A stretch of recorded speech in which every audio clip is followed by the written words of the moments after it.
Nuestro invitado de hoy tuvo una infancia dura, de esas que conciencian. Después estudió economía y descubrió los fracasos del neoliberalismo en América Latina. Fue capaz, como presidente de Ecuador, de cambiar su país. En otra vuelta de tuerca, Rafael Correa.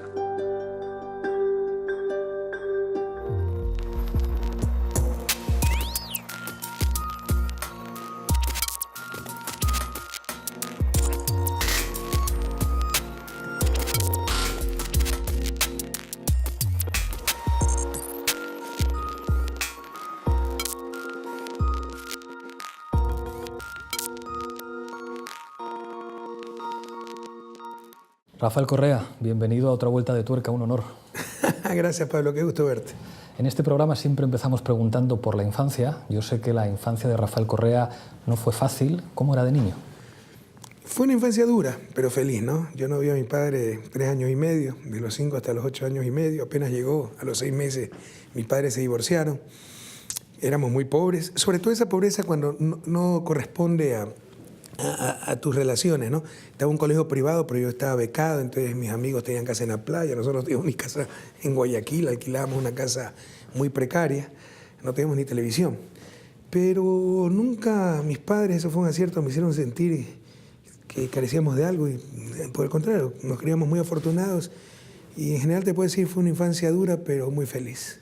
Si yo digo el nombre Eloy Alfaro, ¿eso qué significa para Rafael Correa, varias niño? Cosas. Inspiración, el mejor ecuatoriano de todos los tiempos, el viejo luchador y medio pariente también. Yo soy Rafael Correa Delgado. Hay una experiencia muy importante en tu vida cuando eres muy joven, que es una misión de los salesianos en la que entras en contacto con el mundo indígena, aprendes quechua. ¿Qué recuerdas de aquello? Bueno, eso recuerdo muy bien porque no era tan joven, eso fue cuando me gradué. Yo recuerdo que ya cuando estaba en el último año de universidad, o creo haciendo la tesis para graduarme, hubo una feria abierta en la universidad y había un stand que hablaba del problema indígena en el Ecuador. Y el problema indígena, si aquí no hay reservaciones como Estado, ¿cuál es el problema indígena? Y me di cuenta que como un joven profesional o futuro profesional de la costa de la ciudad no sabía nada del mundo indígena y me dio vergüenza. Y dije, yo no puedo llamarme economista si no conozco esto. Entonces decidí, al graduarme, ir a trabajar, siempre trabajé con los salesianos, la comunidad salesiana, a las misiones indígenas de los salesianos. Me gradué, cogí mi mochila, fui a hablar con el director, que era un querido amigo, el padre Germán Delgado, falleció hace unos meses, y me dijo 2 misiones que tenían. Cayambe, que conocía bastante bien, y Zumbagua, que no había escuchado en mi vida. Entonces le dije, no, me voy a Zumbagua. Cogí mi mochila, toqué la puerta, aquí estoy, y me quedé un año. De 4 metros a 3.600 metros de altura. Se tiene que notar, claro. Hay otra experiencia que me han dicho que es clave en tu formación ideológica, que es la experiencia en Lovaina, en Bélgica. ¿Qué es lo que significa eso, no solo para el Rafael Correa economista, sino para el Rafael Correa político? Bueno, yo siempre tuve inquietudes sociales, siempre me he nutrido mucho de la doctrina social de la Iglesia. En la universidad pues hice política universitaria de izquierda, ¿no? Mi movimiento era de izquierda, por primera vez ganamos la Asociación de Estudiantes en la Facultad de Economía, en la Federación. Y cuando fui a Lovaina, pues ya me pude también nutrir de la mejor formación académica, porque en ese tiempo la Universidad Ecuatoriana y todavía no tenía grandes falencias. Y también pude entrar en contacto con movimientos progresistas y fui representante de los estudiantes extranjeros. Tomé clases con profesores pues tenían una visión bastante socialista y bueno, me pude, insisto, alimentar de esa formación académica, rigurosa, técnica que tal vez me faltaba, ¿no? En tu tesis doctoral, 3 ensayos sobre el desarrollo económico en América Latina, pones en cuestión de alguna forma, digamos, lo que implicó el neoliberalismo y sus fracasos en los años 80 y en los años 90 en la región. ¿En qué medida eso marca lo que después seríais capaces de hacer en Ecuador? ¿Cómo sabes mi tesis doctoral? Porque eso no conoce nadie. Porque tengo un buen equipo. Porque ¿sabes lo que pasó? Eran 3 ensayos, ¿no? O se puede hacer una sola tesis o 3 ensayos. El uno lo pude publicar en una revista de CEPAL. Los otros 2 estaba en el proceso de publicación, que te mandas, te lo revisan, te regresan las observaciones. Y me robaron la computadora con la base de datos de mi oficina de la universidad. Y perdí todo, no pude publicar los 2 últimos ensayos. Pero 2 de esos ensayos era hacer pedazos de las reformas estructurales neoliberales del consenso de Washington en América Latina, porque sí me indignaba que lo que había no era ciencia, no era técnica, era propaganda. Lo que había hecho Banco Mundial, Fondo Monetario, BID, era una campaña multimillonaria de marketing ideológico, como dice el profesor Taylor de la New School of Social Science. Era simplemente un pillaje permanente que el Ecuador pagaba a los países del norte. Para ponerles un ejemplo, durante toda la década del 80 y del 90, ¿no?, hasta el 2005, el servicio de la deuda representaba alrededor del 50% del presupuesto del Estado. Entonces tomé el estudio del BID, vaya, ya hasta se me olvidó de qué año, en que proclamaba la eficiencia de las reformas estructurales en cuanto a crecimiento, etcétera, y lo despedacé porque todo era una farsa, o sea, pero era algo increíble, era como dice Douglas North, Premio Nobel de Economía de la Escuela Institucionalista, torturar los datos hasta que Natura confiese. Habían hecho como 9 modelos econométricos hasta que le dio uno con impacto positivo en las reformas estructurales. Yo hice mejores índices, mejores modelos econométricos y demostré que no había evidencia de que hayan mejorado crecimiento, bienestar en América Latina. 2 ensayos fueron sobre eso y el segundo, el intermedio, fue justo cuando estaba allá, fue la terrible crisis en mi país, donde a las élites no se les ocurrió mejor solución que eliminar la moneda nacional y adoptar el dólar como moneda de curso legal. Entonces yo hice un trabajo muy bueno sobre una moneda común para la región andina, ¿no? Hay toda una teoría al respecto, la teoría de áreas monetarias óptimas, en inglés OCA, ¿no? Optimum Currency Areas, pero también se perdió ese análisis, aunque la metodología es bastante sencilla y ahí no es que se haya descubierto nada. Y lo más absurdo fue adoptar la moneda de Estados Unidos, porque para adoptar la moneda de otro país, eso le pasa también a la Unión Europea, claro, deben coincidir los ciclos económicos. Y los ciclos económicos entre Estados Unidos y Ecuador son exactamente opuestos. Claro. Cuando nos va bien por el alto precio del petróleo, a ellos les va mal y viceversa. Entonces, cuando no ocurre eso, tiene que haber perfecta movilidad de fuerza de trabajo. Y bueno, pues que un trabajador desempleado de Ecuador vaya a trabajar a Estados Unidos. Claro. Eso no existe. Entonces es un absurdo técnico. Ustedes en teoría tienen movilidad de fuerza de trabajo, pero saben que es prácticamente imposible también que un trabajador griego vaya a trabajar a Alemania o viceversa. Tuviste una experiencia antes de la Revolución Ciudadana como ministro de Economía y Finanzas 3 meses. Muy efímera. ¿Qué aprendiste esos 3 meses? La presión de las élites y de la burocracia internacional. Yo fui muy crítico del Banco Mundial, del Fondo Monetario, todavía me acuerdo, cuando trataba de aplicar políticas soberanas y veía la risa sarcástica del representante del Banco Mundial. Cómo nos chantajearon con los créditos. Había un crédito, yo entro de ministro en abril, ¿no?, cuando cae el gobierno de Lucio Gutiérrez, abril del 2005. 2004 se había cerrado todo para un crédito, solo esperamos el desembolso. 200 millones de dólares el crédito, 100 millones el primer desembolso. Nunca llegó. Y siempre nos ponían otro pretexto del Banco Mundial. Hasta que tengo que viajar a Washington, la vicepresidenta en ese entonces, Pamela Cox, y tengo que reconocer al menos la frontalidad anglosajona, me dijo de frente, no le vamos a dar el crédito si han cumplido todos los requisitos que le hemos pedido porque usted cambió la política económica. Y recuerdo la risa, insisto, ¿no?, burlona de ese tipo. Entonces, lo que nunca esperaban es que ganara la presidencia de la República. Y lo primero que hice fue expulsar a ese tipo del Ecuador. Ese proceso de revolución ciudadana está marcado por 2 palabras que en España todavía son difíciles de entender. Proceso constituyente. ¿Qué es lo que significa eso en Ecuador? Convocaré a la consulta popular para que el soberano, el pueblo ecuatoriano, ordene o niegue esa Asamblea Nacional Constituyente de plenos poderes que busque superar el bloqueo político, económico y social en el que el país se encuentra sumergido. El país estaba desinstitucionalizado, el Estado destrozado. Nosotros no fuimos a administrar un sistema, había que crear un sistema. En 10 años habíamos tenido 7 presidentes, depende de cómo los cuente, porque si cuentas un triunvirato de 2 horas y una vicepresidenta de un día eran 11 presidentes. En promedio, cada gobierno había durado 18 meses. Eso era un desastre. Entonces teníamos que empezar a reconstruir, rehacer el país. No había sistema de salud, no había sistema de educación, no había sistema universitario, no había institucionalidad. Entonces eso significa el proceso constituyente, poner las nuevas bases sobre las que se constituye la sociedad, el nuevo país. Hay 3 políticas económicas del gobierno en Ecuador que han dado que hablar en todo el mundo. Renegociación de la deuda, renegociación de los contratos petroleros y reforma fiscal. ¿Balance? Eso nos permitió liberar miles de millones de dólares para tener el coeficiente de inversión pública más alto de Latinoamérica en varios años y en general en el periodo de los más altos, tal vez solo comparable con el de Bolivia, con Evo Morales, porque renegociamos con mucha rigurosidad técnica, pero también con mucha firmeza, una deuda que era inmoral y la pudimos recomprar a valor de mercado. Siempre se renegociaba a valor nominal. Nosotros la recompramos a valor de mercado. Eso bajó el servicio de la deuda como porcentaje del presupuesto del Estado del 20-23% al 5%. Liberó miles de millones de dólares. Luego los contratos petroleros que se renegociaron en los 90, se llamaban contratos de participación, cuando el precio de barril estaba a $16 y nos daban $4, $5 por barril. Subió el precio a 60, $70 y nos seguían dando $4 o $5 por barril. Lo renegociamos a contratos de servicios. Nosotros pagamos una tarifa por barril extraído por parte de las empresas privadas y el resto es para nosotros. Nos permitió ganar miles de millones, sobre todo cuando el precio estaba en 80, $100. Y triplicamos la recaudación tributaria, y más que por reforma fiscal, por combatir la evasión, porque era el deporte nacional, sobre todo de las élites, no pagar impuestos.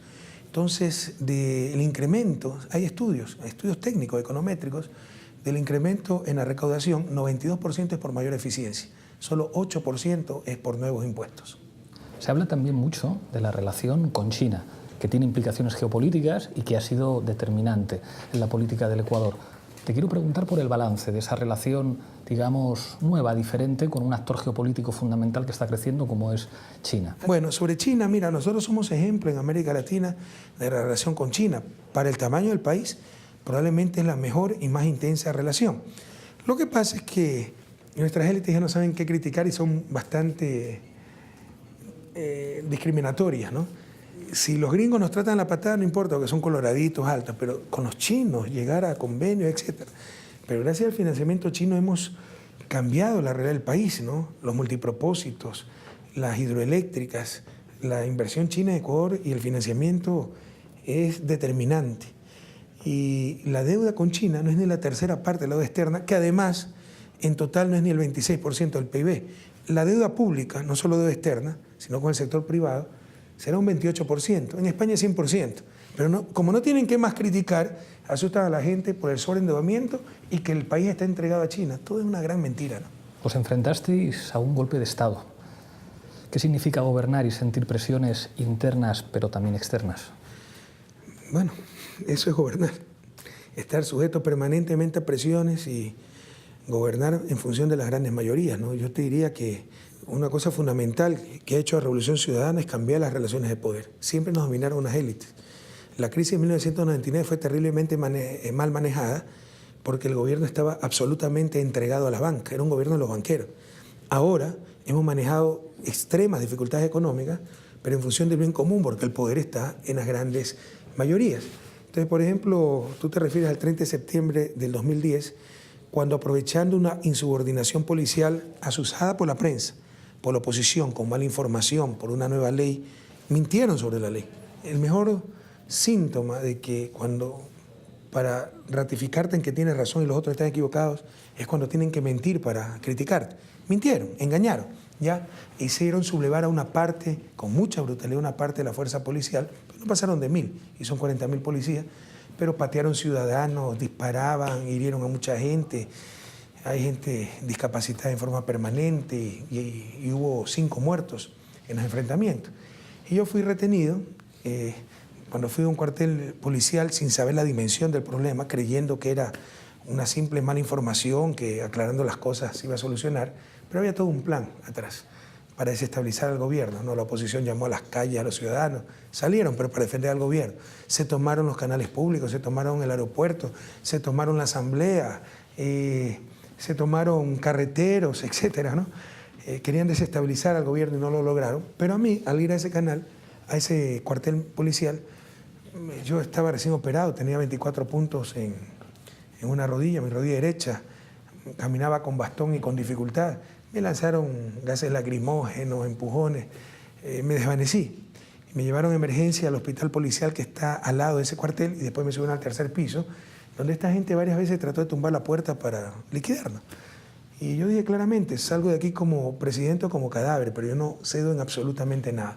Quieren matar al presidente. ¡Aquí está! ¡Mátenlo si tienen valor! ¡Mátenlo si tienen poder! ¡Mátenlo si tienen valor! En vez de estar en la lucha libre, cobardemente escondido. Pero seguiremos con una sola política de justicia, de dignidad. No daremos un paso atrás. ¡La patria no es pecho! ¡Vean cuánta miseria existe! ¡Queremos una patria! ¡Aquí está! ¡Destrúyenla! ¡Con este presidente! ¡No le da ni un paso atrás! Finalmente, fuerzas leales de las Fuerzas Armadas del Ecuador pues lograron rescatarnos, pero lamentablemente pues hubo fallecidos. Fue muy doloroso, pero la democracia ecuatoriana salió fortalecida. Yo creo que fue un punto de quiebre, de que no había marcha atrás, porque fue algo histórico. Normalmente la población salía a apoyar el golpe, ahora salió por decenas de miles espontáneamente a apoyar a su gobierno y se demostró estas fuerzas fascistas, brutales, que jamás esos métodos iban a tener resultado en la nueva democracia que vivía el país. Limitar la capacidad de los poderes financieros de controlar los medios de comunicación. Tocar a los dueños del poder y a los dueños de los medios sale caro y es difícil. Bueno, eso fue uno de los golpes en la espina dorsal de la estructura de poder en Ecuador. En la nueva Constitución aprobada en el 2008, proceso constituyente, por la experiencia que habíamos vivido, pusimos que el poder financiero, el sistema financiero no podía poseer medios de comunicación, porque ese fue uno de los detonantes de la crisis del 99. Todo se ocultó porque todo imperio económico y sobre todo financiero lo que hacía era descomprar sus medios de comunicación, pero todos. Los Isaías con Filambanco compraron TC, Gamavisión, el Banco del Pichincha compró con Diners Club, esto es un banquero Fidelegas, compró Teleamazonas. De 7 canales nacionales que teníamos, cuando yo llegué al poder, al menos 5 eran propiedad de la banca. Entonces, si tú querías poner una medida contra la banca, controlar tasas de interés, controlar servicios bancarios, cláusulas abusivas, tenías una campaña terrible en los medios de comunicación de que todo estaba mal, que eras un demagogo, etc. Entonces, en la nueva Constitución se prohibió a el sector financiero poseer medios de comunicación. Eso fue un golpe determinante, insisto, en la estructura de poder fáctico en el Ecuador. Gobernar a veces implica cabalgar contradicciones y el desarrollo económico de un país a veces implica que un gobierno de izquierdas tiene que enfrentar críticas de movimientos sociales o de los que dicen defender el medio ambiente. ¿Eso es difícil? ¿Eso cómo se maneja? Mira, la fórmula del éxito no la conozco, como alguien dijo. Me habían dicho que era Woody Allen, pero después me dijeron que no era Woody Allen. La fórmula del éxito no la conozco. La del desastre es querer contentar a todo el mundo. Y gobernar es tomar decisiones. Y no vas a poder contentar a todo el mundo, ¿no? Pero tienes que actuar en función de las grandes mayorías, en función de principios, valores. Entonces hemos tomado decisiones correctas. A mí no me gusta la minería, pero menos me gusta la miseria. Y si Ecuador tiene un gran potencial minero, no podemos caer en la irresponsabilidad de no aprovecharlo para superar lo más rápidamente posible la pobreza, la miseria. Eso molesta a algunos con recta intención, pero con pena te digo que son la minoría.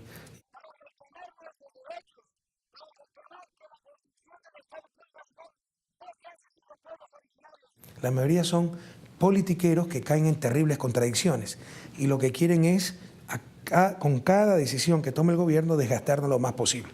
Pero hay que enfrentar esas cosas, ¿no? El costo de gobernar, más aún en una democracia inmadura todavía, bastante inmadura como la democracia ecuatoriana. 19 de febrero, nuevas elecciones en Ecuador. ¿Perspectivas? Hasta ahora muy buenas. O sea, todo el mundo está disputándose el segundo lugar, nadie duda del primer lugar para la Revolución Ciudadana. O sea, eso ya es inédito en Ecuador y América Latina. Por eso quiero preguntar, digamos, cambio de ciclo en América Latina, malas noticias que llegan desde Argentina, malas noticias que llegan desde otros países. Como dijo nuestro buen amigo Álvaro García Linera, vicepresidente de Bolivia, son tiempos duros, pero tampoco terribles. Claro, vivimos una época de oro, ¿no? 2007, 2008, 2009, grandes líderes sudamericanos, Lula da Silva, Hugo Chávez Frías, Néstor Kirchner, hoy los dos últimos desaparecidos, fallecidos, de 10 países sudamericanos, latinoamericanos, ¿no? Porque también está Guyana y Surinam, pero latinoamericanos, 8 con gobiernos de izquierda. Esa fue la época de oro, ¿no? Ahora las cosas son un poco más difíciles, pero así es la historia. O sea, hay avances y pequeños retrocesos, pero volver al punto de origen va a ser bastante difícil, nuestros pueblos no lo permitirán. Podrá haber retrocesos temporales, pero yo creo que se han desencadenado procesos irreversibles. Y pronto, pues, frente al fracaso de los gobiernos de derecha, pues, volverán muchos gobiernos progresistas en la región. Vamos llegando al final a toda velocidad porque nos queda poco tiempo. Un referente político para Rafael Correa. Muchos, ¿no? El propio Hugo Chávez Frías fue increíble cuando llegó solito en 1999, el mismo Eloy Alfaro, y ya como personaje histórico un Gandhi, ¿no? Un libro para Rafael Correa. Depende de la etapa, ¿no? El libro Corazón de Edmundo de Amicis cuando fue niño, cuando fue adolescente Juan Salvador Gaviota, Richard Bach, todos estos son de mucho idealismo, ¿no? Y ya, pues, por ejemplo, Bad Samaritan, ¿no? La historia del desarrollo con Hayu Chan, hay muchos libros ahí. Una canción. Eso sí, ¿no? Mi cantante favorito, cantautor favorito, vive aquí, en Madrid, Alberto Cortés, argentino radicado desde siempre en Madrid. Pero mi canción favorita es Soy un corazón tendido al sol, de Víctor Manuel, asturiano. Preciosa canción. Preciosa. Una película. Me describe bastante bien. Mi película favorita, por la historia, la actuación, la música, es un poco vieja, pero para mí inigualable, es El Doctor Zhivago. Doctor Zhivago, gran película. Y ya para acabar, una rueda de reconocimiento a toda velocidad. Te digo nombres y lo primero que se te venga a la cabeza. Eso es bien riesgoso, pero bueno. Simón de repente Bolívar. se puede salir una mala palabra. Claro. Gigante latinoamericano, 2 palabras. El Papa Francisco. Extraordinario ser humano y amigo. Donald Trump. Un peligro. Ahora sí que llegamos al final, te entrego la taza de la tuerca. Hay que cogerla con la mano izquierda y mirando a esta cámara brindar por lo que quieras. Bueno, por Latinoamérica y por Europa, por un mundo más justo, por un nuevo orden mundial donde prima el ser humano antes que el capital. Salud. Un honor, un gusto. Gracias.